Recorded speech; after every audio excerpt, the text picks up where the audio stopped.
नमस्कार। एक सवाल जो शायद सबके मन में कभी न कभी आता है कि भाई अच्छे लोगों के साथ बुरा क्यों होता है। आज हम इसी सवाल के जवाब को ढूंढने की कोशिश करेंगे, और वो भी रामायण की एक बड़ी ही कमाल की कहानी से। तो चलिए शुरू करते हैं और देखते हैं कि रामायण की ये कहानी हमें क्या सिखाती है। तो जरा इस सीन को इमेजिन कीजिए। भगवान राम को वनवास हो गया है। उनके एक बहुत प्यारे भक्त हैं निषाद राज, और वो उन्हें देखकर बस रोए जा रहे हैं, फूट फूट कर रो रहे हैं। दिल एकदम टूटा हुआ है उनका। और देखिए, जब भी कोई दुखी होता है ना, तो मन करता है कि किसी को तो जिम्मेदार ठहराया जाए। बस वही हाल निषाद राज का है। तो अब निषाद राज अपने मन में हिसाब किताब लगा रहे हैं और वो इस नतीजे पर पहुंचते हैं कि ये सारा का सारा किया धरा रानी कैकेयी का है। वही है, उन्हीं की क्रूरता है, उन्हीं की वजह से आज राम जी को ये दुख झेलना पड़ रहा है। लेकिन कहानी में एक ट्विस्ट है। पास में ही लक्ष्मण जी पहरा दे रहे हैं और वो ये सब सुन रहे हैं। और वो जो कहते हैं ना, वो पूरे नजरिए को ही बदल देता है। वो निषाद राज से एक बड़ा सीधा सा लेकिन बहुत गहरा सवाल करते हैं। पूछते हैं, एक बात बताइए, जिसे सच में दुख होता है, क्या उसे रात में चैन की नींद आ सकती है? और फिर वो इशारा करते हैं राम जी की तरफ, जो बिल्कुल शांति से सो रहे हैं। अब सोचिए, इस एक सवाल ने तो निषाद राज के दुख की पूरी इमारत ही हिला दी। और यहीं पर लक्ष्मण जी वो बात कहते हैं जो इस पूरी चर्चा का सार है। काहू न कऊ सुख दुख कर दाता, निज कृत कर्म भोगी सब भ्राता। मतलब क्या है इसका? मतलब सीधा सा है कि दुनिया में कोई और है ही नहीं जो आपको सुख या दुख दे सके। जो कुछ भी हम भोग रहे हैं वो हमारे अपने ही किए कर्मों का नतीजा है। और बस यहीं से फोकस पूरी तरह से बाहर से हटकर अंदर की तरफ आ जाता है। तो सवाल उठता है कि अगर कोई और जिम्मेदार नहीं, तो फिर कौन है? आखिर ये दुख आता कहाँ से है? लक्ष्मण जी समझाते हैं कि असली जड़, असली कारण है मोह। ये जो मेरा वाला भाव है ना, मेरा घर, मेरे बच्चे, मेरी इज्जत, ये जो गहरा अटैचमेंट है, यही सारी तकलीफों की जड़ है। अब इस बात को एक बड़ी ही आसान से एग्जाम्पल से समझते हैं। मान लीजिए आपका अपना तौलिया है, वो फट जाए तो बुरा लगेगा, है ना, क्योंकि वो मेरा है। लेकिन वहीं जब हम ट्रेन में सफ़र करते हैं तो वहाँ जो तौलिया मिलता है, उसका कोई कुछ भी करे, उससे पैर पोछे, हमें ज़रा भी फर्क नहीं पड़ता। क्यों भाई?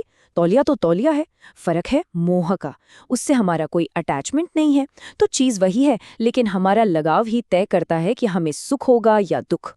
इसके बाद लक्ष्मण जी एक बहुत ही पावरफुल मेटाफर का इस्तेमाल करते हैं।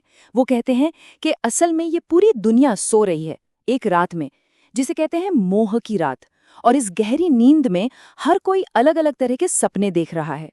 और ये सपने हैं क्या? वही कि सूरत में एक घर हो जाए, नहीं मुंबई में और बड़ा घर हो जाए, ऑफिस में प्रमोशन मिल जाए, और पैसा और दौलत। बस इन्हीं दुनियावी चीज़ों के पीछे लोग भागे जा रहे हैं, ये सोचकर कि बस यही सच्ची खुशी है। और उनका सारा सुख दुख इन्हीं सपनों के पूरा होने या न होने पर टिक गया है। लेकिन यहाँ एक सवाल उठता है, क्या सबके सब इसी रात में सो रहे हैं, या कोई और रास्ता भी है? कोई ऐसा भी है जो जागा हुआ है? लक्ष्मण जी जवाब देते हैं, नहीं, सब नहीं सो रहे। कुछ योगी हैं जो जागे हुए हैं। एक तरफ है सोने वाले, जो मैं और मेरा के सपने में उलझे हैं, और दूसरी तरफ हैं ये जागे हुए लोग, जो इस दुनियावी नाटक से बिल्कुल डिटैच्ड हैं। वो किसी बड़े मकसद के लिए जगे हुए हैं और बिना किसी स्वार्थ के अपना काम कर रहे हैं। और ये जो जागे हुए लोगों का रास्ता है ना, इसी को परमार्थ कहते हैं। समझ लीजिए, ये मोह का एंटीडोट है, उसका इलाज है। ये एक ऐसी जिंदगी है जो अपने से बढ़कर किसी और मकसद के लिए जी जाती है, एक सेल्फलेस सर्विस की जिंदगी। और सुनिए, ये सिर्फ कोई फिलोसॉफिकल बात नहीं है। लक्ष्मण जी इसे जीने के लिए बड़े ही प्रैक्टिकल, बड़े ही कॉन्क्रीट स्टेप्स बताते हैं। क्या है वो? जैसे कि अपनी कमाई का 10वां हिस्सा दान कर दो, किसी जरूरतमंद को दवा, पढ़ाई या खाने में मदद कर दो। और एक बहुत ही जरूरी बात, प्रपंच से बचो, मतलब दूसरों के मामलों में बिना वजह टांग मत अड़ाओ। तो इस रास्ते के पीछे का लॉजिक क्या है? क्यों करें ये सब? इसका जवाब एक भजन की बड़ी प्यारी लाइन में है, जगत में कोई न परमानेंट। सोचकर देखिए, क्या कुछ भी परमानेंट है इस दुनिया में? न पैसा, न पद, अरे ये शरीर भी तो हमेशा नहीं रहने वाला। तो जब सब कुछ टेम्पररी है, तो अटैचमेंट किससे करना? मकसद तो किसी ऐसी चीज में होना चाहिए ना जो परमानेंट हो। तो चलिए घूम फिर कर वापस वहीं आते हैं जहां से बात शुरू हुई थी। अगर दुख का कारण हमारा अपना मोह है, तो फिर राम जी का क्या? उन्हें क्यों दुख हो रहा है? आखिर वो हैं कौन इस पूरी कहानी में? और यहीं पर आता है कहानी का सबसे बड़ा रिविलेशन।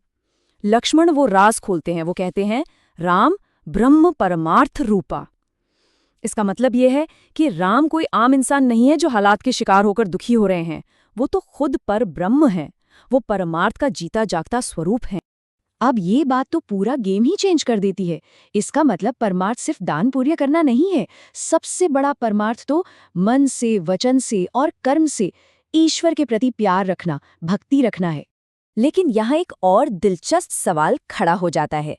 राम जी ने तो पूरी जिंदगी एक आम इंसान की तरह बिताई, अपनी असलियत छिपा कर रखी। तो फिर लक्ष्मण, जो उनके सबसे बड़े भक्त हैं, वो ये राज सबके सामने क्यों खोल रहे हैं? कहानी में एक बहुत ही खूबसूरत मोड़ है। ये बातें कही तो निषाद राज से जा रही थीं, लेकिन असल में ये किसी और के लिए थीं। पास में ही केवट खड़े थे, जो नाविक थे, और ये सब सुन रहे थे। कहते हैं कि खुद राम जी ने लक्ष्मण को प्रेरणा दी कि वो ये सब बोले ताकि ये ज्ञान, मोक्ष का ये रास्ता केवट तक पहुंच जाए। ये हमें सिखाता है कि कई बार ज्ञान हम तक सीधे सीधे नहीं, बल्कि किसी और के जरिए पहुंचता है। और यहीं पर हम इस कहानी के सबसे जरूरी सवाल पर आते हैं। याद है ये पूरी बात शुरू कहाँ से हुई थी? निषाद राज रानी केकई को दोष दे रहे थे, लेकिन बात घूमकर कहाँ आ गई?